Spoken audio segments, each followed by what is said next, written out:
ఎన్ని ఉత్తరాలు ఆవిడ తేదీ వేసి రమణులు ఎప్పుడెప్పుడు ఏ సందర్భంలో ఏం మాట్లాడారు ఆ ఒక్క లేఖ మనం చదివామనుకోండి, గురువుల విషయంలో ఎలా బతకాలి, గురువుల విషయంలో ఎలా దోషం ఎంచకూడదు, మనం ఎలా గురువుని గౌరవించాలి. ఆయన ఒక్కొక్క చోట గురువు గారంటే ఎవరు అని అడుగుతారు, ఎంత అద్భుతమైన నిర్వచనం చెప్తారో. గురియే గురువు అంటారు. ఎంత అద్భుతమైన లేఖలంటే అవి. ఒక్కొక్కసారి ఆయన వచ్చిన వాళ్ళతో మాట్లాడినవి కావు ఆ లేఖలు. ఎవరో ఒక ఆయన ఏదో అంతకు పూర్వం రాసిన పద్యం ఏదో పట్టుకొచ్చి ఏదో మాట్లాడుతున్నాడు. మాట్లాడుతూ ఆయన శంకరాచార్యులు వారు చేసినటువంటి స్తోత్రంలోంచి ఒక మాట అన్నాడు. ఏదో కౌపీనవంత కలు భాగ్యవంత అన్నారు శంకరాచార్యులు వారు. గోచీ పెట్టుకున్న వాడి కన్నా ఐశ్వర్యవంతుడు ఎవరి ప్రపంచంలో. శాంతి అంతా ఆయనకే ఉంది, ఎందుకంటే విషయవాసనలన్నీ విడిచిపెట్టేశాడు. ఎప్పుడు శాంతిగా ఆత్మయందు రమిస్తూ ఉంటాడు. అందుకని కౌపీనవంత కలు భాగ్యవంత అన్నారు శంకర్లు. దాని గురించి అంటుంటే, మీ తువ్వాల గురించి అయ్యర్ గారు విషయం చెప్తుండేవాడు, ఏమిటది అన్నాడు ఆయన. అంటే అది వచ్చిన వాళ్ళకి సందేశం కాదు, భగవానులు నవ్వుతూ ఆ వచ్చిన అంతేవాసితో ఒక మాట చెప్పారు. అదా, నేను కొండ మీద విరూపాక్ష గుహలో ఉన్న రోజుల్లో ఒక విచిత్రం జరిగింది. మలయాళ దేశం నుంచి ఎవరో వచ్చో తువ్వాలు ఇచ్చారు. ఆయన తువ్వాలు అనేవారు కాదు, తుండు అనేవారు. ఓ తుండు ఇచ్చారు. ఆ తుండు అసలు నేసినప్పుడే దాని దారపోగులు అటు ఇటు చల్లుకుపోయి ఉన్నాయి. నేను అది పెట్టి దీన్ని తుడిచేవాడిని. నేను తుడుచుకునేవాడిని అనరు ఆయన, దీన్ని తుడిచేవాడిని అంటారు. దీన్ని తుడిచేవాడిని. అది కొద్ది కాలంలోనే కన్నాలు పడిపోయింది. ఎవరైనా చూస్తే మళ్ళీ ఇంకో తుండిస్తానంటారు. ఎందుకు వచ్చిందని ఆయన 3 గంటలకి లేచేవారు. స్నానం చేసి దీన్ని తుడిచేసి ఎవరైనా చూస్తారని ఓ చెట్టు కొమ్మ మీద వేసి అది కొద్దిగా ఆరగానే ఉండ చుట్టి కన్నాలు కనపడకూడదని ఒక చెట్టు తొర్రలో పెట్టేవాడిని. ఆఖరికి ఒక రోజున అయ్యర్ దేని గురించో వెతుకుతూ చెట్టు తొర్రలో చెయ్యెట్టాడు. ఈ తువ్వాలు దొరికింది. తీసి చూశాడు, దాని నిండా కన్నాలే. నా దగ్గరికి వచ్చి, భగవన్ ఎంత అన్యాయమైన పని, తుండు లేదని చెప్పకూడదా, మేము తుండే తేమా, ఇంత అన్యాయమా, దీంతో తుడుచుకుంటున్నారా మీరు అని చూపించాడు.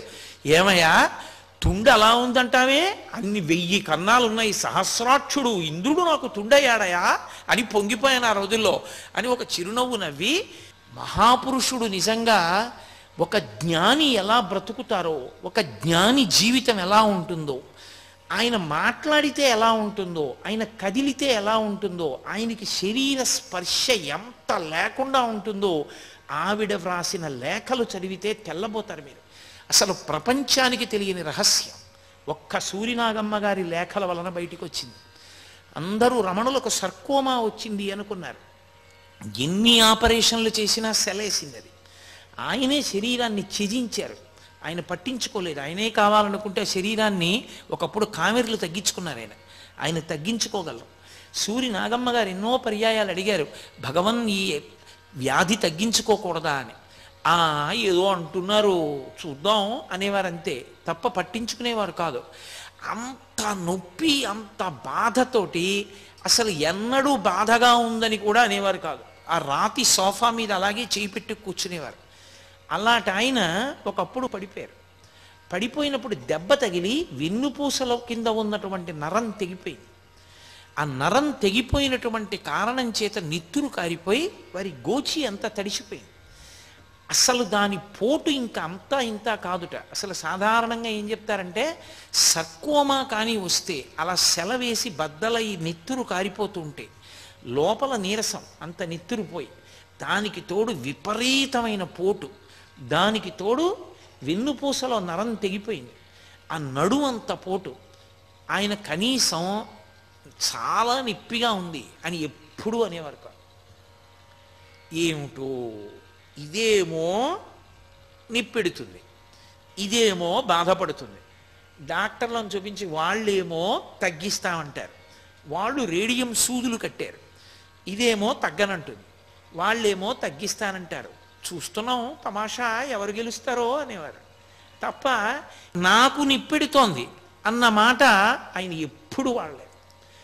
ఆయన నేను ఆత్మ, ఇది ఆత్మచేత ధరింపబడినది. సర్వకాలముల యందు ఆ సత్యమైనటువంటి నేను యందు మాత్రమే విహరిస్తుండేవారు ఆయన. అందుకే తరచుగా చెప్పేవారు, అద్దె కొంప, అద్దె కొంపలో ఉన్నవాళ్ళం అంటుండేవారు. అద్దె కొంపలో ఉన్న యజమాని ఎప్పుడు సొంత ఇల్లు కట్టుకుందామా, ఎప్పుడు సొంత ఇల్లు కట్టుకుందామా అని చూస్తూ ఉంటాడు. సొంత ఇంట్లోకి వెళ్ళిపోయిన తర్వాత అమ్మయ్యా సొంత ఇంట్లోకి వచ్చేసానని ఎంత చిన్న ఇల్లైనా అందులో అణిగిపోతాడు. అణిగిపోయి సంతోషంతో, అణిగిపోవడం అంటే అందులో అంత సంతోషంతో ఇమిడిపోతాడు. అలా ఇది అద్దె కొంప. రమణులు మహానుభావుడు, ఆయన చెప్పింది యథార్థం అనడానికి నేను సరిపోను, ఆయన నోటి వెంట వచ్చిందే సత్యం.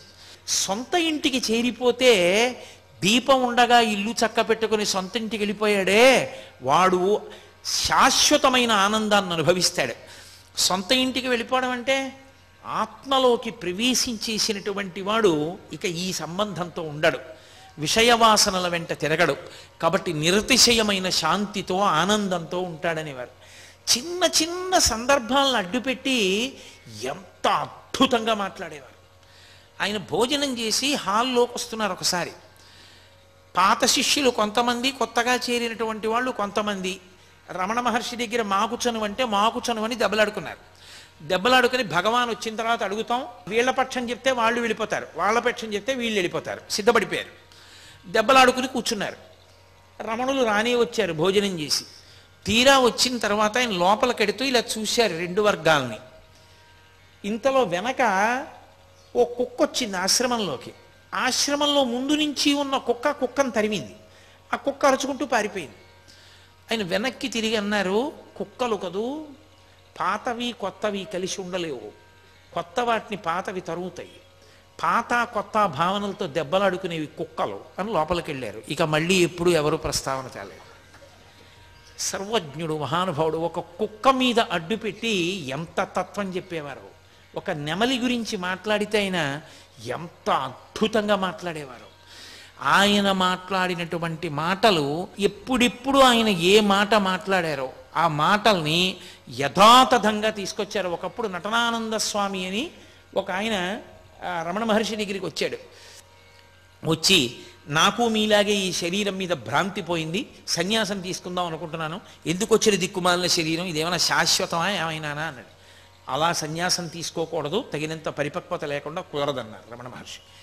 ఏమెందుకు కుదరదన్నాడు.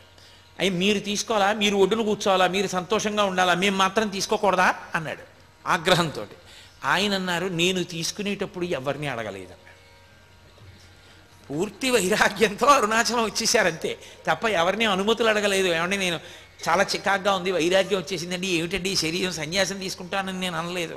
రామకృష్ణ పరమహంస అంటుండేవారు, ఆ వైరాగ్య does not come drop by drop, it comes like A flood అనేవారు. వైరాగ్యం వస్తే ఒక పెద్ద ప్రవాహంలా వస్తుంది తప్ప వైరాగ్యం ఏదో బిందువులు బిందువుల కింద ఏం రాదు. బిందువులు బిందువుల కింద వస్తే అది వైరాగ్యమే కాదు. కాబట్టి నేను ఎవరి అనుమతి అడగలేదు అంటూ ఆయన ఒక మాట చెప్పారు. అసలు ఈ శరీరము అసత్యము అన్న సత్యం బాగా లోపల ఇమర్చుకోవాలి, జీర్ణం అవ్వాలి.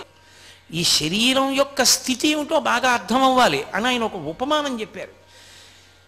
భోజనం చేయడానికి విస్తరి తీసుకొచ్చి వేస్తారు. ఆ విస్తరి తీసుకుని వచ్చి వేసే ముందు విస్తరి యొక్క చిట్ట చివరి ప్రయోజనం ఏమిటి? తీసుకెళ్ళి పారేయడమే. పట్టుకెళ్ళి వెంటనే పడేస్తారా? పడేయరు.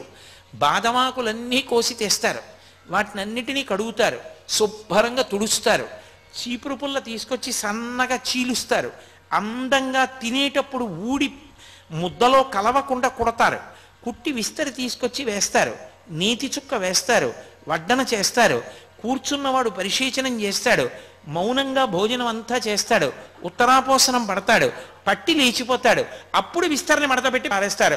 అంతేగాని పారేయడమే ప్రయోజనం అని చెప్పి విస్తరి కుట్టి వెంటనే పారేస్తావా? పారయ్యవు. ఈ శరీరమునందు ఉండాలి, ఇది ఋతుమంతము, దీని ఎందుండి సాధన చెయ్యాలి. నువ్వు బాగా భగవంతుడు చెప్పినటువంటి విహిత కర్మలు చేస్తూ, నిషిద్ధ కర్మల్ని భంజిస్తూ, గురువాక్య శ్రవణం చేస్తూ, వైరాగ్యాన్ని బాగా పెంపొందించుకుని ఇది సత్యము కాదు, ఇది ఋతుమంతము, లోపల ఉన్నది సత్యమన్న ఎరుకలోకి నువ్వు రావాలి. ఆ ఎరుకలోకి వచ్చిన తరువాత ఆయనే ఒకానొక లేఖలో అంటారు, కూలికొచ్చిన వాడు ఎత్తుకున్న రాయిలా ఉంటుంది శరీరం అన్నారు. కూలికి రాయి ఎట్టుకొస్తాడు ఒకడు. మన ఇంట్లో పెద్ద బండ కావాలి దేనికో, ఎక్కడో వేయడానికి, ఎక్కడో ఉంటుందో బండ. ఆ బండ ఒరే మా ఇంటికి పట్టుకొస్తావా అంటే ఓ 10 రూపాయలు ఇవ్వండి అంటాడు. సరే ఇస్తాను, ఈ బండ నెత్తి మీద ఎట్టుకో అంటే బండ నెత్తి మీద ఎట్టుకుంటాడు. నెత్తి మీద పెట్టుకున్నవాడు వస్తూ ఉంటాడు, ముందు యజమాని నడుస్తూ ఉంటాడు, ఇదేనా అండి ఇల్లు, ఇదేనా అండి ఇల్లు అంటుంటాడు. ఎందుకని వాడికి ఎప్పుడెప్పుడా ఇల్లు వచ్చేస్తుందో అప్పుడప్పుడు ఆ బండ పారేద్దామని ఉంటుంది తప్ప వాడు తొందరగా బండ ఎక్కడ పడితే అక్కడ పడేయకూడదు. ఆ ఇల్లు వచ్చాక ఇంట్లో పారేయాలి. పారేశాక అమ్మయ్యా అని ఆ తలపాగా తీసి దులుపుకుని 10 రూపాయలు ఇచ్చుకుపోతాడు. జ్ఞానికి శరీరము నెత్తికెత్తుకున్న బండలాంటిది. ప్రారబ్ధ కర్మ అయిపోయే వరకు ఈ శరీరంలో ఉంటాడు. ఉండి సుఖదుఖములకు సాక్షి అన్నారు ఆయన. సర్వం శ్రీ ఉమామహేశ్వర పరబ్రహ్మార్పణమస్తు. స్వస్తి.